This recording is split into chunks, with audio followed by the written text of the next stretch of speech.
Hello and welcome back to a special episode of Cooking the Books with me, Gilly Smith, the podcast which normally takes us through 4 food moments from the books of our favourite food writers.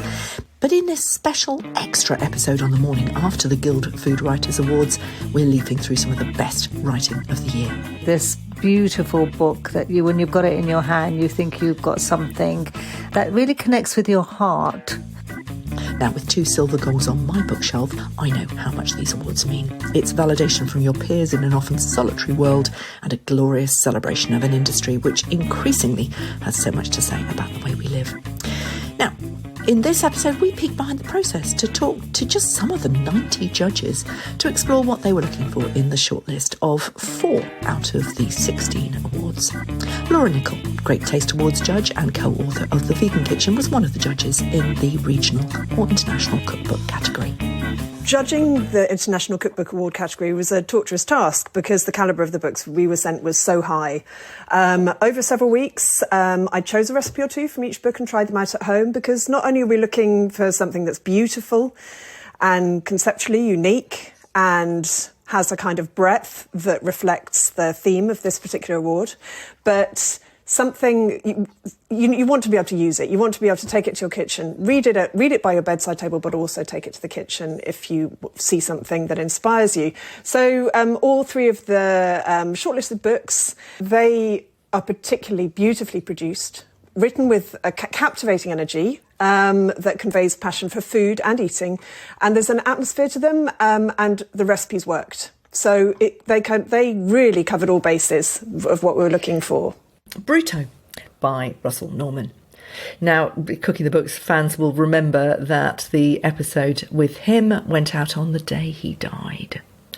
I'd interviewed him just 2 weeks before, and he was absolutely in his prime. Was this a nod to the legacy of the man, or was it genuinely the quality of the book? The quality of the book. I mean, his legacy speaks for itself. And so many of Guild members and home cooks and people who love his restaurants will be familiar with his style of cooking and also his prose, because he's written so much about Italian cooking and written about his travels, and it's always hits the top mark in every respect. It really, really is compelling. So this was all about the book, and a tribute to him. It's absolutely fabulous. He takes us under the hood of Florentine Tuscan cuisine and celebrates this kind of ugly but good food, he calls it, of the region's homes and the trattorias. And there's that passion, energy and grit that comes through in everything he wrote. I wanted to book a trip and walk the same streets as he did to take in the kind of sensory delight of the place. It was wonderful. A Splash of Soy, Everyday Food from Asia by Lara Lee, her second cookbook. Why did this one get to the shortlist? It's vibrant, punchy, fun, bright and playful, and it honours soy sauce, celebrates simple Asian home cooking, but also Lara's Asian-Australian heritage results in a kind of fluidity in the recipe selection, kind of hybrid dishes that aren't really stuck to a particular place or time. And that, together with her kind of enthusiastic prose, really makes you want to try everything. And I've made her 15-minute tom yum soup for my kids and us so many times since I've opened that book. And there are loads of other things I want to try, but that is super convenient. I love the overexposed style of photography and the themed recipe lists at the back of the book. Hugely useful and fun. And of course the winner, Frontier, The Food of France's Borderlands by Alex Jackson. So you can't go wrong with Alex Jackson. I mean, he is a chef. He is at Noble Rot, and he is absolutely obsessed with France. He spends a lot of time there, and he has a really interesting take on it as well by going to the edges to look at the influences of the other. So the Basque Country, for example, but, you know, sort of Provence and Italy, what they have in common. I mean, is that what you loved? I loved his writing, and I loved that exploration. The exploration of the food of France's borderlands assumes a certain amount of culinary passion and inquisitiveness of the reader, but never takes itself too seriously. And he regularly reminds us in his text that cooking is about having fun. And its uniqueness stood out amongst others. in this category. The breadth of regional French cuisine and also the coverage of France's culinary relationship with its neighbours and the historical context as well provided throughout. The conversational essays on classic dishes like cassoulet and bouillabaisse. The depth of knowledge was something else. Yeah, and politically it was important as well to talk about the role of migrants in national cooking. Yes, and that appeared in many of the books that we looked at. All the books we were sent in the post, a lot of them covered this kind of cross-borders, multicultural approach to cooking, and that's more prevalent than ever and wonderful and a joy to read. Food futurist Lyndon Gee researches and analyses international markets and leads creative brainstorming on global food and consumer trend. He was one of the judges of the Investigative Food Work Award. So let's go through the nominees. So there are 3 nominees. Ravenous, How to Get Ourselves and Our Planet into Shape by Henry Dimbleby with Jemima Lewis. Avocado Anxiety and Other Stories About Where Your Food Comes From by Louise Gray. And How Do You Reduce a National Dish to a Powder? The Weird Secretive World of Crisp Flavours by Amelia Tate, published in The Guardian. These feel very zeitgeisty. We're talking about anxiety, planet and crisp flavours, futures of foods. Is that what you were thinking? What are we looking at now? What are the current investigative works that are going on right now? There certainly were, out of all the entries, I think a lot of them were around environmental issues and farming and going back to nature and regenerative agriculture, this sort of thing. But there are also a few exposing some food scandals, food security, this type of thing. Louise Gray's book on avocado anxiety is an interesting mixture of it's investigative journalism, but it's also got a couple of recipes in it. It's also got some positive solutions as well. So it's quite a positive book, although the subject is quite negative. But in a way, it's not all doom and gloom, which is quite interesting in this sort of genre because it is quite difficult it's a very complex thing when you start looking at how food and farming are working or not working. And this seems to be a common issue coming through in many of the entries. And Ravenous by National Food Strategy author Henry Dimbleby, who famously walked away from his role as the UK's food czar after the government failed to put it in place. It's a very important book. We all felt it was an important book. It really covers some issues on a global scale as well. And we feel that everybody in the industry should be reading this, everybody in the food production industry. But it's really a very, very good book. And it's, everybody enjoyed reading it, found it difficult to put down. It's packed with information. It's not a light reading sort of holiday read, I don't think. Unless you're a real foodie, which many of us are. But it's an important and it's got lots of really factual stuff in it. I'd say it could become a sort of academic textbook almost. So it's a very different style to avocado anxiety, and we found that with quite a few of the different things that we looked at, they had very different styles. Yeah.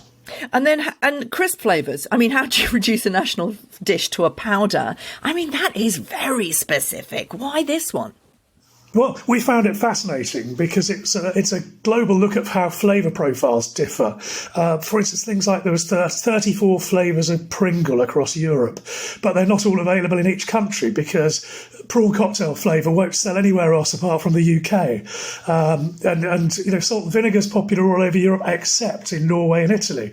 And then we found that Thailand has lasagna flavoured crisps, but they wouldn't dare sell those in Italy. Yes, absolutely. There's a feature on Six Music every Sunday morning, actually, about crisp flavours around the world. So I know exactly about those lasagna flavours. But the winner was The Avocado Anxiety by Louise Gray.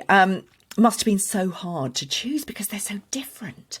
It was. It was very, very close between the top two were very close. And it was a hard decision to make, but we just felt that it was interestingly written. It was charming in a way that it does. It takes you through a journey. It's very approachable, and it goes on specific fruits or specific ingredients, and then looks at their story and how. So it gives consumers a really easy to follow thing to look at how they're shopping. What do they need to do? Just silly things like tomatoes growing in a hot house in the UK, not being as good as tomatoes environmentally, not being as good as tomatoes grown in Spain and driven in a lorry. And so there's things like that. So it's so easy to think about food miles, but it's confusing if you're using artificial heat in a greenhouse to heat the tomatoes. So it goes into this sort of detail, and each chapter is about something. And I think Louise herself comes from a family of grocers or greengrocers, so there's a real connection to produce with her as well, which you can sort of pick up through her writing. Is the award also for commitment? I mean, Louise Gray wrote The Ethical Carnivore, won a lot of awards for that one as well, where she took a year to eat off the land. I mean, it certainly shows that she's done her research and her homework, and I think she has with this book as well. So there's a lot of... she actually questions her own data as well. So she's had a journalistic background, so she's got this way of looking at things and not believing everything on the surface and digging a little deeper, which I think is what this award's about. And it's one of the reasons we chose her.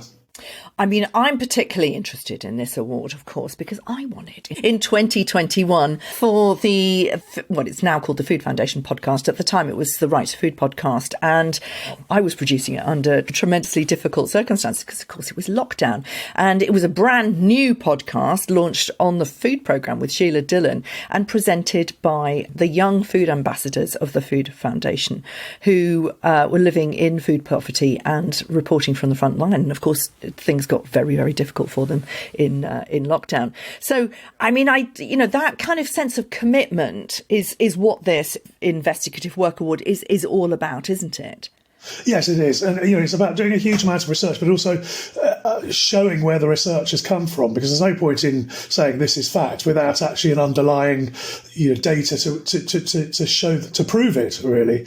And that's very dear to my heart in a way, because in the food world you can probably get away with a bit more of sort of this is my thought, but in the health writing world you can't. I mean, if you're writing something medical, you have to be factually right, and you have to have all your research and all your data to back it up if somebody questions it. So it's quite an interesting thing. But I think that Louise manages to do that. I think because of her background, originally starting off in newspapers, she's got that sort of ferret-like energy to dig under the surface and find out what's happening, but then put it across in a way that's not doom and gloom and not depressing. It makes you think, but it doesn't make you depressed.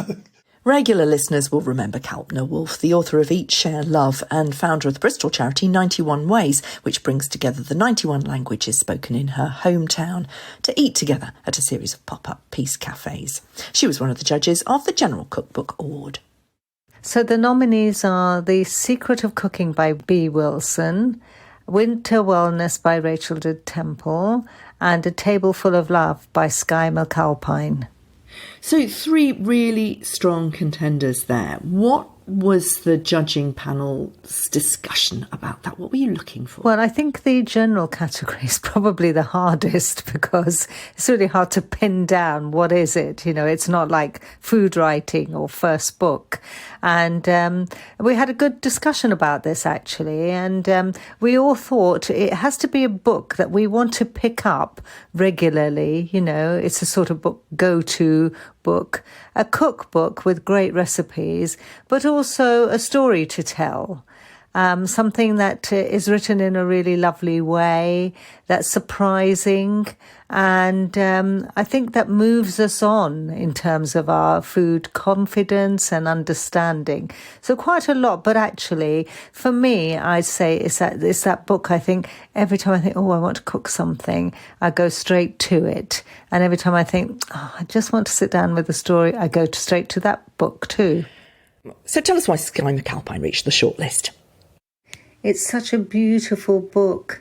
And when when you read it, you absolutely understand, the depth and the care and joy you get from cooking food for others and sharing that food. It's all in this book. In fact, it's written in a really very elegiac way. It takes you gently through the recipes, which are gorgeous, by the way. And it just sort of like slowly keeps opening parts of your heart and emotion. So, for example, there's a recipe, rose and cinnamon shortbread, which in itself sounds wonderful. And Skye says, package this up in a tissue-lined box and take it to friends. Well, what more could you want? What a great act of friendship and love that would be. Exactly, and something very close to your heart with the work that you do too. Rachel de Tame, Winter Wellness. What makes this one of the 3 best general cookbooks of the year for the Guild of Food Writers? It's a book that makes you feel nourished and comforted just reading it. It's got these great recipes, warming recipes, delicious recipes, and quite a lot of surprising recipes. I really like the approach. It's quite a different approach. And I think although it's called Winter Wellness, I think it would work all year round. There are many times in the year where we just want to look after ourselves, look after people around us. And I think, there are recipes and a lot of things that she writes about that would be helpful and really interesting. And as I said, nourishing throughout the year. In fact, I felt good not only just reading this book, but just holding it. I loved it. But the winner is B. Wilson and Her Secret of Cooking, one of my favourite books of the year and one of my favourite interviews on Cooking the Books. Was it a shoe-in? There was a lot of discussion about B. I mean, her book is just so beautiful. It's just so beautiful. And I think what it does is it gives you all the things that I just talked about. It gives you this beautiful book that when you've got it in your hand, you think you've got something that really connects with your heart. But also it's very practical. It gives you, lots of great recipes. And so it's a great read. It's a beautiful volume and it's a cookbook. And it's a cookbook for all seasons and I think almost all tastes. So yes, it felt like for all of us that it was an all-round winner. Fliss Freeborn is an award-winning cookery author, recipe developer, food journalist and one of the judges of the Newcomer Award. In its 2nd year now, this category is a fabulous hoik onto the shoulders of giants. And I marched a fair few of the writers who come to my retreats over to the application page. I'm thrilled to say that one of them made the shortlist. Fliss told me what they were looking for. We were looking for glitzy writing, but with a big purpose behind it. We were looking for someone that was just about to launch themselves into a food career that had potential. There were a few entries that we really loved for the actual writing style, but we couldn't see where they were going to go next. So we were essentially looking for someone with potential to really dig into their subject properly and form a glittering, sparkly career. And how do you know all of that? Because basically they're sending a little bit of their Substack writing or their Instagram or whatever and a personal statement. So you actually haven't got... I mean, I know that because I've talked to other judges and you don't look at the canon of work or anything. You're looking specifically at that piece of work. But how can you tell what someone aims to do and how they're going to do in the industry from what they've submitted? As soon as you read a couple of sentences of someone's writing, there's a depth that comes through. You just know that they've got a lot more to give. And especially if they back that up in a personal statement with, why they're doing it. And you can see that reason runs deeper than I have a few thousand Instagram followers and I want to grow it. It's definitely, you can tell in a piece of writing when the passion comes across, and that passion isn't just an egotistical thing. It runs deeper than that. They have a cause and they have a purpose. And even from, reading what is it, probably around only 2,000 words of writing, you can definitely tell that. And that's why we've chosen the 3 shortlistees that we have. So the nominees for this category are A Roman in Britain by Emiliano Amore, Say It With Flowers by Tat FB, and Make Mine a Doubler by Peter Gilchrist. So you judges said about Tat FB, the cartoonist, that her social media experience and the trials of her Great British Bake Off journey will provide a wealth of future stories. This, combined with her wonderful cartoons, make for a very commercial package, both original and refreshing. Is it that kind of Instagram presence that you spot and you think, that's what we need, that is what makes a newcomer? Yeah, so Tats was very Instagram heavy, and her whole thing was social media. You do Google, you do a bit, and you say, have they actually done anything that's been, of note so far? And the answer, we're looking for a newcomer, so we're not necessarily expecting any of that. So we do a little bit, but no, for the most part, it's judged off what they send us. That sample and their personal statement. Now, I have to confess that I was the sponsee for Emiliano Amore, as well as a few others from my writing retreats, I have to say. So you'll have seen quite a few people who came out of my writing retreats. Tell us a little bit about Emiliano Amore. What struck the judges about Emiliano's work was his deep culinary creativity around which everything else was built. So his work, he submitted for the award, combined a blancmange and the history of a blancmange, which is deep and complicated within itself, with his own twist of putting a Negroni-style syrup on it. And that's something that we hadn't come across before, and we were intrigued by. And it spoke to both his Roman sort of deep ancestral roots and his now adopted home country of the UK. And that was really exciting. We'd not seen anything like that before.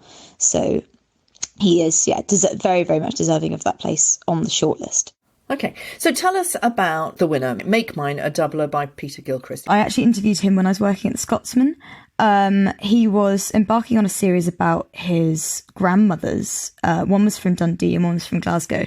And they were doing, he was basically compiling their recipes from the east coast and the west coast of Scotland and reworking them and making YouTube videos about them. And he got in contact. He'd gone viral a couple of years ago for some iron brew glazed donuts. And so I ended up interviewing him. We ran a feature about what he was doing. And he just showed so much interest and passion, and just he had a real personal connection to his subject, which is, and it's a deep, deep vein to be mined. And there's not very much that's been written about working class Scottish food in a sense of sort of a cultural and culinary anthropological exploration of it, but he makes it so accessible, and he does it with such wit and humour, and his personal statement really stood out to us as well, for being a person that hasn't quite had the time or the support to really explore this, but has a lot to offer the food writing world.